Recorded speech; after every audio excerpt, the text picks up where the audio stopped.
Hello friends, welcome back to the new video. In this video guys, we are going to talk about how to on 3 finger to take screenshot setting in our Realme phone, and guys how can you take your 3 finger to take screenshot in your Realme phone. In this video guys, I am going to show you guys how can you take and guys how can you use your 3 finger screenshot setting in Realme phone device. In this video guys, I am going to show you.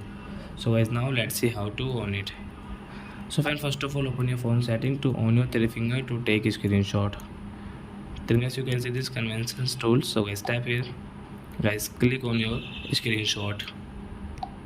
Then guys you can see your 3 finger swipe down to take a screenshot. Okay, we will on it from here. And guys now let's see, guys you want to take this screenshot, swipe down with 3 finger. So guys you can take your screenshot like that guys. And guys you can see, guys you want to take this screenshot, so as you can take from here.